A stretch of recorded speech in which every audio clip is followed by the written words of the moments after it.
You weren't supposed to be back until Thursday, my sister-in-law said, staring at me through the gap of my own front door. She did not step aside. She did not look embarrassed. She just stood there in my doorway, one hand gripping the frame, wearing an oversized hoodie I had never seen before, her hair pulled back like she had just woken up from a nap. My nap. In my condo. I could see past her shoulder. My entryway console table had been shoved against the wall to make room for a double stroller. A pair of muddy toddler boots were sitting directly on my white oak floors. From somewhere inside, I could hear the television on full volume and the smell of microwaved fish drifting out into the hallway. "Open the door," I said. My voice was quiet, controlled, the way it gets when I am past the point of being surprised and have moved straight into calculation. My sister-in-law, my brother Derek's wife, Pam, blinked at me. She looked annoyed, the way someone looks when their commute is delayed. Not guilty, not even slightly sorry. "Derek said you were in Vancouver until Thursday," she repeated, as though saying it again would somehow make me less present in my own hallway. "I came back early." "Open the door, Pam." She opened it another few inches, still blocking the frame with her body. Behind her I saw my living room. My sectional had been pushed toward the window and replaced with a playpen in the center of the room. My bookshelf had been cleared, not reorganized, cleared and restocked with board books, wipes, and a baby monitor. A pile of Derek's hockey gear was dumped against my kitchen island like he had never left Sudbury. "Derek's company moved up the transfer," Pam said, crossing her arms. "He starts at the Mississauga office Monday. We needed somewhere to land while we find a place." "You needed somewhere to land," I repeated slowly. "So you changed my locks." She had the grace to look slightly less comfortable at that. "Your mom has a spare key." She let us in. "We changed the lock because the building manager said the old one was loose. We were doing you a favor. You changed the lock on my condo without telling me. We left you a voicemail." I stood there for a moment, breathing. 11 floors up in a building in downtown Hamilton, with a lake view I had spent 3 years saving for and a mortgage I had been paying alone since I was 28, and I was standing in my own hallway being managed like an inconvenience. "Where is my mom?" I asked. "She went to get groceries." "She's been helping with the kids while Derek and I sort out the transfer paperwork." Of course she had. "Pam, I live here. And Derek is your brother." Her voice sharpened into something practiced, something she had rehearsed. "He has been struggling since the Sudbury contract ended. You know what that year did to him. You know what it did to all of us. And you've got this beautiful place, 3 bedrooms, just you and your plants. You told us yourself you have the guest room set up, and never use it. I said that at Christmas, as small talk. We didn't know where else to go, and there it was, the pivot from entitlement to pity. The gear shift I had watched my family use my entire life." Her voice softened at the edges, went a little wobbly. "The kids are finally settled. Caleb slept through the night for the first time in 3 weeks. If we move them again right now, I don't know what it'll do to them. My nephew Caleb was 2. My niece Rosie was 4. I loved them. Pam knew I loved them, and she was holding them in front of her like a shield. "I need to come inside," I said. "This is my home." She stepped back. Just enough. The full scope of it hit me when I walked in. They had not just borrowed a room. They had colonized the place. Pam's skincare line was spread across my bathroom vanity in the ensuite attached to my bedroom. The guest room, where I had assumed they would be, had been turned into a children's room, complete with a blackout curtain zip-tied to my curtain rod with a bungee cord. My second bathroom had a rubber duck fleet in the tub. My kitchen had been reorganized according to someone else's logic, and not a good one. I found Derek in my home office, on my desk chair, on a video call. He held up one finger without looking at me. I waited in the doorway until he finished. "Hey," he said, spinning around finally with a grin that did not quite reach his eyes. "You're back early." "I am." "Good timing, actually. I was going to call you tonight." He leaned back in my chair with the ease of someone who had decided the outcome of this conversation before it started. "Pam told you about the transfer? She told me you let yourselves into my home and changed my lock. The lock was loose." "Derek," he sighed, the sigh of a man who finds being held accountable exhausting. "Look, Sarah, it is a big city, and the rental market is brutal right now. You know what a 1-bedroom goes for in Hamilton right now? $3,500 a month, easy. And with 2 kids, we need at least 2 bedrooms. We are on every wait list. We have appointments lined up. We just need a soft landing. A few weeks, maybe 2 months tops." 2 months. Maybe 3. You know how viewings go. He smiled, easy and practiced. "Come on, you've got the space. It's just us." "It is not just you. It is you, Pam, 2 kids, and apparently our mother doing your grocery runs." Mom offered. Nobody asked her to. I looked at my desk, where his charger cables were plugged into my power bar. His coffee mug was leaving a ring on my mouse pad, and a stack of his mail was sitting in a pile next to my monitor. That was when I noticed it. A stack of envelopes tucked under the edge of his laptop, partially hidden. The kind of thing you slide out of sight when someone unexpected walks into the room. The return address on the top envelope was visible from where I was standing. Not a bill. Not a renewal notice. A letterhead I recognized because I work in property management. Crawford and Ellis Legal Group. Collections. I did not say anything. I just looked at it for one extra second, the way you do when you want to remember something precisely. I need to think, I said. Derek nodded, visibly relieved. This was the part of the script where I was supposed to be worn down. Of course. Take your time. Pam's making pasta tonight. There's more than enough. I walked back to the entryway, picked up my bag and my keys, and left. I sat in my car in the parking garage for 11 minutes. Not because I was upset, though I was, but because I needed to think without anyone in my eye line performing helplessness at me. My family had a pattern. It was old and it was reliable, and I had watched it run my entire adult life. Derek was the one who needed things. Derek who had the setbacks, the bad luck, the companies that folded and the contracts that fell through and the timing that was always slightly wrong. And I was the one who had figured things out. Who had taken the real estate licensing course at night while working full-time at the property firm. Who had saved the down payment. Who had bought the condo at 28 and paid it down steadily and never asked anyone for anything. To my mother, those two facts were simply connected. I had more, therefore Derek should have some of it. My stability was not proof that the system worked if you were disciplined. It was a shared resource, available for redistribution whenever Derek's life came apart at the seams again. They were not asking. They had already decided. They had moved the furniture, changed the lock, and registered Derek's Mississauga transfer with my address before I had even landed at Pearson. I thought about the stack of envelopes under the laptop. Crawford and Ellis. Collections. I had been in property management long enough to know what that meant, and I had been Derek's sister long enough to know he had not told me about it. I drove to the Homewood Suites on Main Street. I checked in for 5 nights, which bought me enough time. Then I opened my laptop and started making calls. I rang my property manager contact at the building first. She confirmed that yes, someone claiming to be my family had reported a faulty lock and received authorization to replace it, presenting themselves as authorized occupants. I told her, calmly, that no such authorization existed. She made a note of it. Then I called my lawyer. Brief conversation. Focused. I explained the situation and asked her to send me a template for a temporary occupancy agreement, the specific kind used in Ontario for short-term non-tenant guests, the kind that established clearly that occupation was a revocable license and not a tenancy, that there was no expectation of notice to vacate, and that the license could be withdrawn at any time by the property owner. The kind that, if signed, would mean Derek and Pam had exactly 0 tenant rights under the Residential Tenancies Act.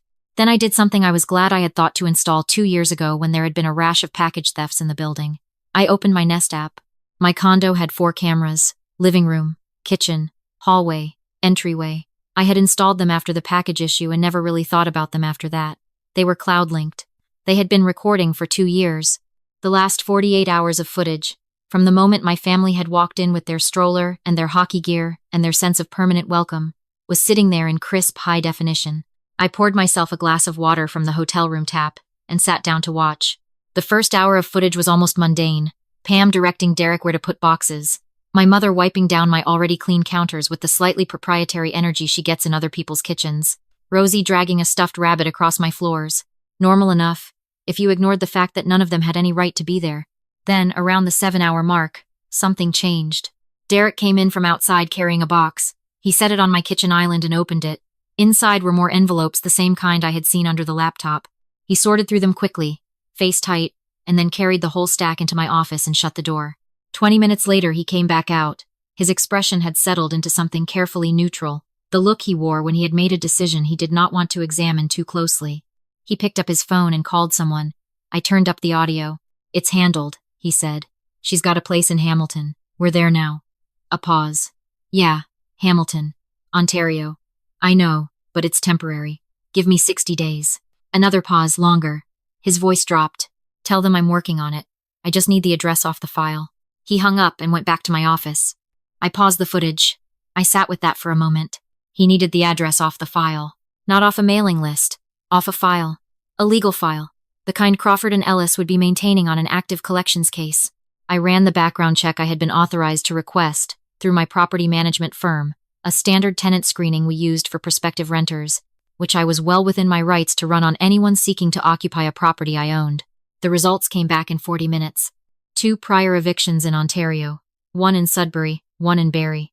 an outstanding civil judgment for unpaid rent totaling $19,200, filed by a property management company out of Sudbury, a second proceeding, recently initiated, from a Barry landlord, and an active collections file with Crawford and Ellis for the combined balance, which explained the envelopes and explained the phone call.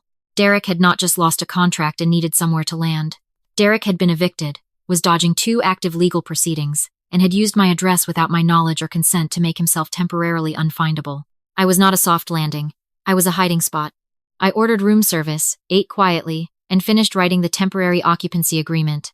I drove back to the condo the next morning. My mother was there, making coffee, moving through my kitchen with the comfortable authority of someone who has decided the space is hers to manage. "You came back," she said, with a tone that suggested she was pleasantly surprised I had not made more of a fuss. "I live here," I said. I set my bag down. "Is Derek up?" "He's getting the kids ready. Pam went to look at a place in Stony Creek." "Good." I sat down at my kitchen island. "Mom, I need to ask you something and I need you to answer me honestly." She turned from the coffee maker. Her expression shifted slightly the way it does when she senses the conversation is not going to go the direction she planned. "Does your house have a spare room right now?" A beat of silence. "You know it does," she said carefully. 3 bedrooms. One is yours, one is the sewing room, one is the guest room. The sewing room has all my equipment. Mom, Derek's family could stay in your guest room." She set down the mug she was holding. And there it was, the brief, unguarded flicker of an expression that answered my question before she spoke.